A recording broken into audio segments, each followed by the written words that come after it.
Oke. Assalamualaikum warahmatullahi wabarakatuh. Baik anak-anakku ya, untuk kelas 10 IPS 1 dan 2 ya khususnya. Ya. Di sini nanti Bapak akan menjelaskan materi yang belum kemarin Bapak sampaikan ya. Jadi ini materinya adalah lanjutan materi yang sebelumnya kalian sudah pelajari ya. Nah, jadi di sini untuk hari ini kita akan bahas tentang materinya ya, lanjutannya ya. Kita akan coba menentukan ya, kita akan menentukan ya, menentukan ya, menentukan bilox unsur ya, bilox unsur ya, dalam senyawa ya. Ini dalam senyawa.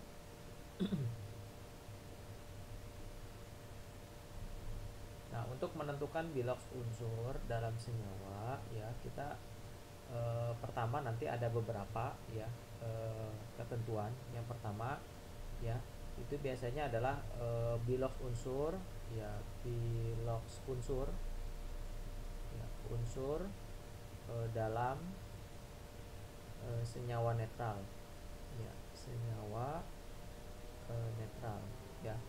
Nah, di sini kalau bilox unsur dalam senyawa netral ya, jadi kalau kemarin ya yang sudah Bapak sampaikan ya, contohnya misalkan adalah contoh langsung aja ya.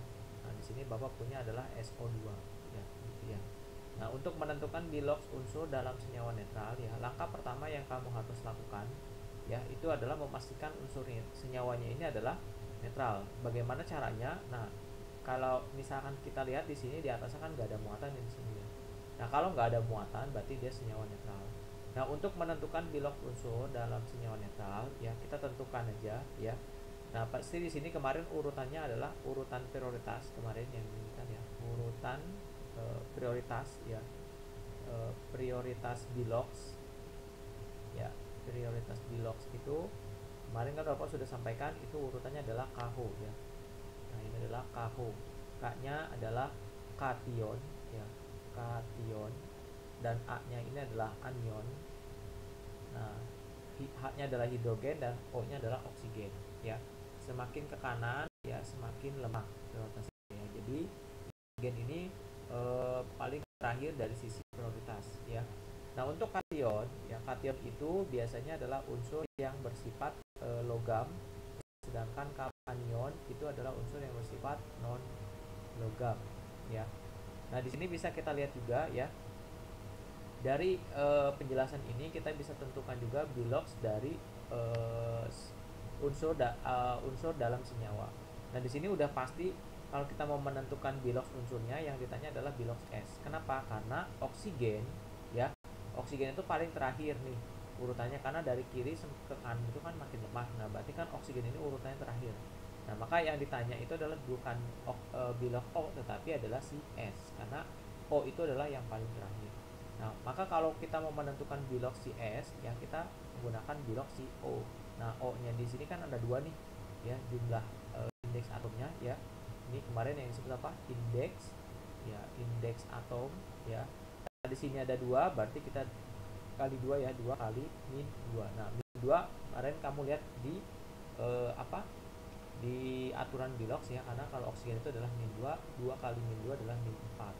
Nah, berarti S-nya berapa? Kebalikan dari 4, berarti plus 4 gitu ya. Jadi kebalikannya. Jadi bilox S-nya adalah plus 4. Lalu bagaimana kalau kita mau menentukan bilox unsur misalnya ya, misalkan di sini ada apa ya, misalnya itu adalah bilox unsur dari K ya 2 Cr2O7 kan gitu ya. Nah, kalau kita mau menentukan bilox unsur K2Cr2O7 ya, langkah pertama yang kamu harus lakukan adalah pasti yang ditanya adalah Cr. Kenapa? Karena oksigen itu nggak mungkin ditanya biloxnya. Dan K ini ada di aturan bilox itu masuk ke golongan 1A. Nah, di sini berarti kita tentukan bilox O-nya, berarti karena ada 7 dikali min 2 gitu kan ya. Berarti sama dengan min 14. Nah, K-nya di sini karena ada 2 ya, berarti 2 dikali plus 1 ya. Karena K ini adalah termasuk golongan apa? 1A ya. Kan 1A itu adalah lidah kawin ya. Nah, di sini berarti plus 2. Nah, tinggal kamu jumlahin 2 dikurang min 14 berapa hasilnya? min 12 kan. Nah, berarti si CR, Bapak tulis di atas saja, berarti si CR ini adalah plus 12. Kebalikannya dari min 12 berarti plus 12 kan. Nah, karena si CR ini ada 2, berarti tinggal dibagi 2. Kalau 3 tinggal dibagi 3. Kalau ada 4 berarti tinggal dibagi 4. Berarti 12 bagi 2 adalah plus 6. Didapatkan bilox CR adalah plus 6. Gitu ya. Nah, itu kalau kita mau menentukan apa? Menentukan bilox unsur dalam senyawa netral ya. Oke, nah yang berikutnya ya. Nah, di sini Bapak buat ini dulu ya, buat lagi. Nah, di sini kita akan bahas untuk yang bilox unsur ya. Nah, di sini bilox unsur ya. Bilox unsur dalam senyawa bermuatan. Nah, senyawa bermuatan. Nah, seperti ini ya. Nah, kalau kita mau menentukan bilox unsur dalam senyawa bermuatan gitu ya. Nah, langkah pertama yang kamu harus lakukan ya seperti biasa ya. Misalkan Bapak langsung ambil contoh soal aja ya. Contohnya ya. Nah, seperti ini. Nah, misalkan di sini adalah Bapak punya SO42- ya. Untuk menentukan biloxnya bagaimana? Nah, seperti biasa. Nah, yang ditanya adalah bilox S karena oksigen itu selalu belakang. Nah, berarti kan karena O-nya ada 4, berarti 4 dikali berapa? Min 2. Min 2 itu karena dari aturan bilox ya, oksigennya dilihat lagi. Berarti di sini min 8. Berarti S-nya berapa? Kebalikan dari min 8, berarti plus 8. Nah, ingat karena di sini ada muatan ya, muatannya kan di sini min 2 ya kalau secara matematika. Nah, penulisan 2 min ini untuk penulisan mineral. Ya berarti di sini min 2. Kalau plus ya tinggal tambah gitu ya. Kalau min ya tinggal kurang. Berarti 8 dikurang 2 berapa? Plus 6. Gitu ya. Nah, kemudian kalau misalkan yang lain Pak, boleh misalkan Bapak punya di sini adalah Mn ya O4 min gitu ya. Nah, untuk menentukan biloxnya ya, kita bisa lihat ya. Biloxnya. Nah, di sini yang ditanya adalah bilox Mn. Nah, si O di sini karena ada 4 berarti 4 dikali min 2 berarti berapa? Min 8. Berarti Mn-nya berapa? Kebalikan dari min 8 berarti plus 8. Kalau hasilnya min berarti plus. Gitu ya. Kalau min jadinya plus gitu ya. Berarti di sini plus 8. Nah, di sini ada muatan. Muatannya itu min 1 ya. Berarti tinggal dikurang 1. Ini min 1 sebetulnya cuma ditulisnya enggak, 1 itu enggak pernah ditulis ya. Nah, di sini 8 dikurang 1 jadi plus 7. Ya, jadi bilox Mn adalah plus 7. Ya. Itu kalau kita mau menentukan bilox unsur dalam senyawa bermuatan. Ya. Nah, kemudian yang berikutnya ya, berikutnya itu adalah Bapak akan membahas tentang ya bilox unsur ya. Ya, bilox unsur ya, bilox unsur dalam apa? Dalam anion ya. Nah, bukan dalam ya, tapi yang berikatan. Buka dulu. Oke. Nah, bilox unsur ya yang berikatan, yang berikatan ya dengan apa? Dengan anion poliatomik ya. Anion poliatomik ya. Nah, di sini bilox unsur yang berikatan dengan anion poliatomik ya. Untuk menentukan bilox unsur yang berikatan dengan anion poliatomik ya, Bapak tuliskan dulu di sini anion poliatomik ya. Poliatomik. Nah, jadi kalau kita mau menentukan bilox unsur yang berikatan dengan anion poliatomik, untuk kita harus tahu dulu anion poliatomiknya apa aja. Sebetulnya anion poliatomik itu apa? Anion poliatomik itu adalah senyawa yang bermuatan negatif. Nah, jadi poli itu kan banyak atom, berarti kan lebih dari satu atom nih. Nah, tapi di sini anion berarti kan bermuatan negatif. Nah, contohnya misalkan untuk yang ini adalah ada SO42-, ini adalah sulfat ya. Kemudian ada OH-. Nah, ini yang sering keluar aja ya. Maksudnya yang ketika nanti digunakan bilox unsur yang berikatan dengan anion poliatomik ya. Di sini ada ya, hidroksida ya. Kemudian ada PO43-, ya. Ini ada fosfat ya. Fosfat, kemudian ada NO ya, 3-. Nah, ini ada nitrat. Nah, ini biasanya yang digunakan untuk menentukan bilang unsur yang berkaitan dengan anion poliatomik, dan kamu harus hati-hati ya ketika menentukan bilang unsur yang berkaitan dengan anion poliatomik ya. Nah di sini Bapak ambil contoh saja ya, langsung di samping ya. Contohnya bagaimana Pak? Oke boleh. Nah di sini contohnya ya. Nah contohnya adalah misalkan di sini Bapak punya ada senyawanya adalah Fe2, nah SO4 3 kali ya. Bagaimana kita menentukan bilox unsurnya ya? Boleh sebetulnya caranya adalah kita langsung aja ya, jadi nggak langsung ini ya. Nah di sini kita menentukan yang bilox yang ditanya itu adalah bukan yang anion poliatomik, berarti yang ditanya adalah Fe biloxnya ya. Nah bilox F ini berapa? Nah kita lihat dulu SO4 itu kan berapa? Ada muatannya adalah 2 min. Karena di sini jumlahnya ada 3 ya. Berarti 3 dikali min 2 berarti berapa? Min 6. Berarti Fe-nya berapa? Kebalikan dari min 6 berarti plus 6. Nah, ingat hati-hati di sini Fe-nya ada 2 ya. Berarti kita tinggal bagi 2. Kalau 3 ya bagi 3 gitu ya. Berarti plus 6 bagi 2 berapa? Plus 3. Dapat bilang Fe adalah plus 3. Ya, itu harus hati-hati. Kemudian kalau memang misalnya yang lain Pak, boleh yang lain misalnya apa? Ada Fe ya, misalkan OH 3 kali. Nah, boleh. Nah, kalau kita menentukannya biloxnya gimana? Ya, berarti yang ini bilox Fe ya. OH berapa muatannya di sini? OH nih. Nah, ini OH ada min 1. Berarti karena ada 3 nih, ya. Berarti 3 dikali min 1. Berarti berapa? Min 3. Fe-nya kebalikan dari min 3 karena ada 1 ya. Berarti nggak ngaruh ya, kalau dari 2 baru dibagi 2. Kalau 1 ya 3 min 3 plus 3 bagi 1 kan jadinya tetap ya. Karena di sini min 3 berarti di sini kebalikannya adalah plus 3. Nah, dapat bilox ya. Nah, ini ya untuk menentukan bilox unsur yang berkaitan dengan anion poliatomik ya. Oke, next yang berikutnya ya. Nah, yang berikutnya itu adalah Bapak akan menjelaskan kita akan coba menentukan ya. Menentukan apa? Menentukan reduktor ya, reduktor, kemudian nanti oksidator. Nah, kemudian ada zat hasil oksidasi dan reduksi ya, dan zat hasil reduksi ya. Kita akan coba menentukan reduktor, oksidator, zat hasil oksidasi dan hasil reduksi. Ya, bagaimana kita menentukan reduktor dan oksidator ya? Kita masuk ke definisinya dulu ya. Apa itu reduktor? Ya, reduktor. Ya, reduktor itu adalah apa? Zat ya, zat reaktan ya, gitu maksudnya ya. Ya, zat reaktan. Nah, di sini zat reaktan atau pereaksi ya.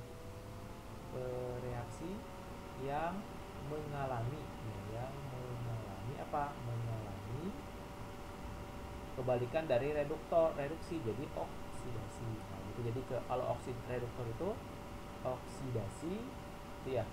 Nah, sedangkan kalau oksidator itu kebalikannya. Nah, kalau oksidator ya itu adalah Bapak tulis saja zat atau reaktan yang mengalami apa? Reduksi. Nah, gitu ya. Itu adalah untuk reduktor. Oksidator. Nah, di sini prinsipnya ya, Bapak tulis dulu ya. Di sini jadi kalau misalkan dalam suatu persamaan reaksi ya, kalau di kimia itu ya.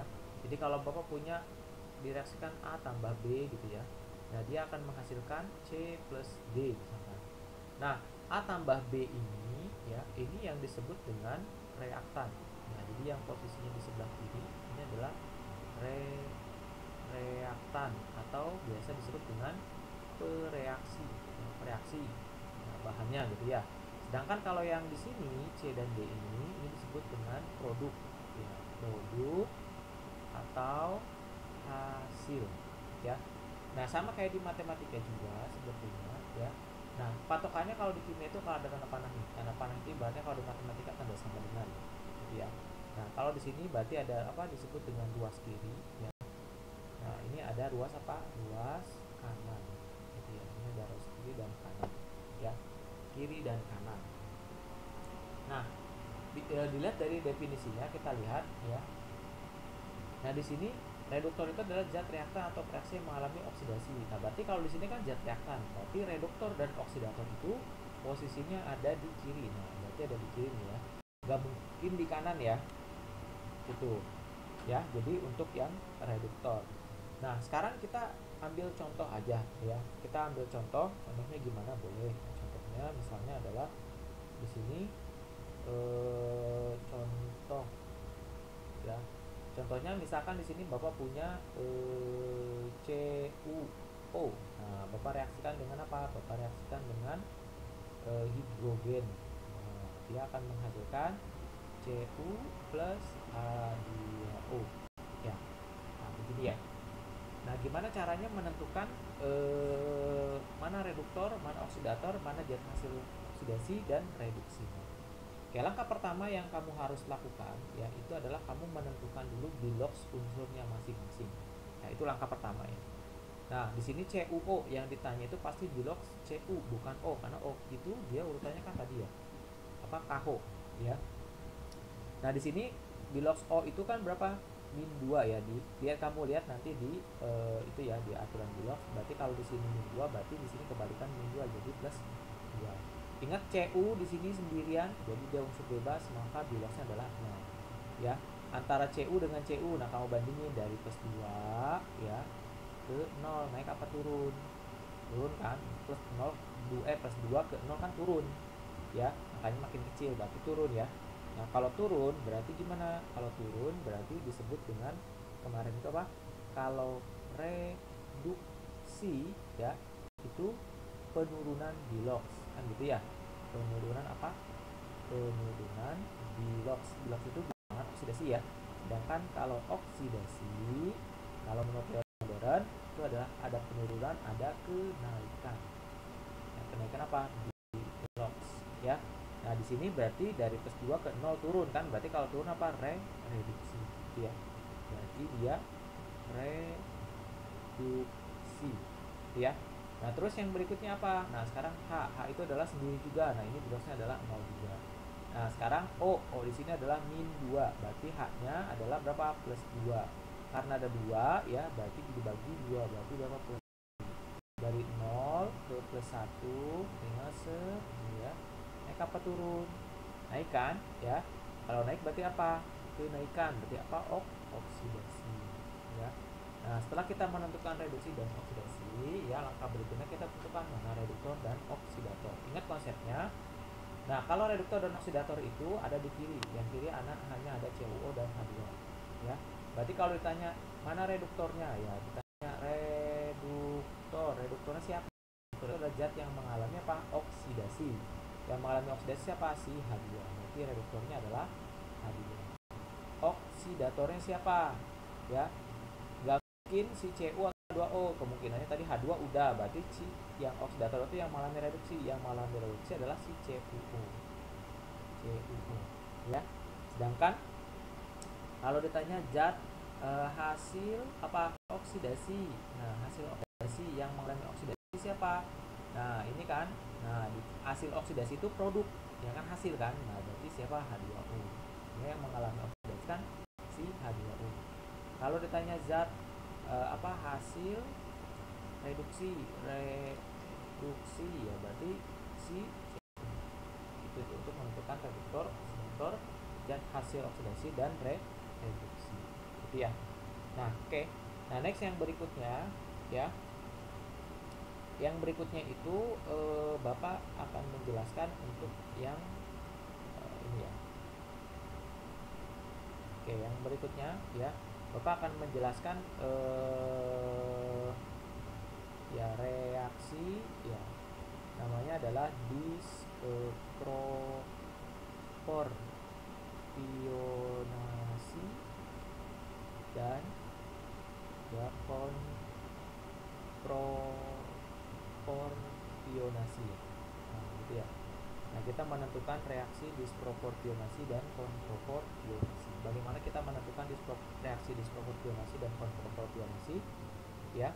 Nah, di sini konsepnya sebetulnya Jadi baik reaksi disproporsionasi dan konproporsionasi ini ya. Jadi ini merupakan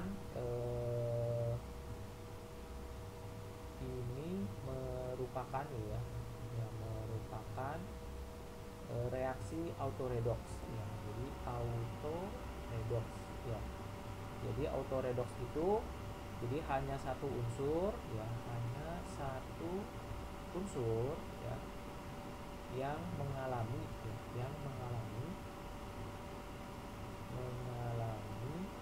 reduksi dan oksidasi ya. Jadi keduanya ini merupakan reaksi autoredox, tetapi nanti bedanya adalah kalau reaksi disproporsionasi ya, reaksi disproporsionasi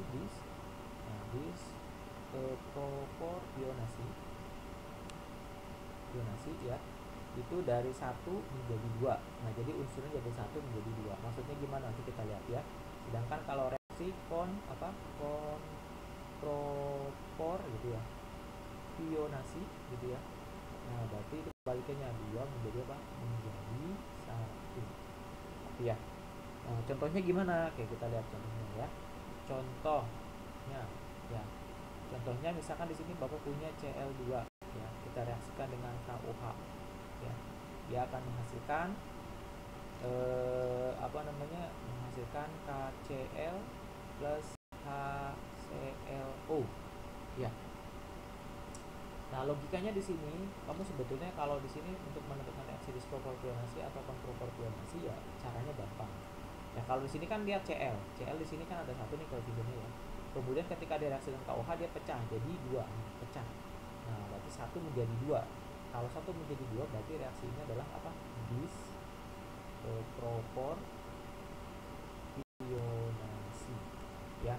Disproporsionasi ya.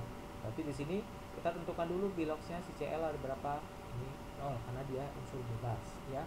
Cl di sini karena K itu di sini plus 1 karena ada golongan 1, Cl berarti balikan dari plus 1 berarti min 1 ya. Nah, dari 0 ke min 1 naik apa turun? Turun kan, berarti disebut dengan apa? Reduksi. Ya. Di sini ini oksigen min 2, H-nya adalah plus 1. 1 dikurang min 2 kan min 1 ya, berarti kebalikan min 1 adalah plus 1 ya. Berarti dari 0 ke plus 1 naik apa turun? Naik kan, berarti apa? Oksidasi. Nah, ini jelas nih. Berarti dia reaksinya adalah apa? Reaksinya adalah autoredox ya. Autoredox ya, karena hanya satu unsur si Cl aja yang bisa mengalami reduksi dan oksidasi ya. Itu yang disebut dengan reaksi disproporsionasi dan konproporsionasi. Oke, itu saja mungkin penjelasan dari Bapak ya. Silakan nanti kamu pelajari soal-soal yang yang sudah dipelajari ya. Berdasarkan penjelasan ini latihan aja soalnya ya. Oke, itu saja mungkin dari Bapak. Kurang lebih mohon maaf. Wabillahi taufiq wal hidayah. Assalamualaikum warahmatullahi wabarakatuh.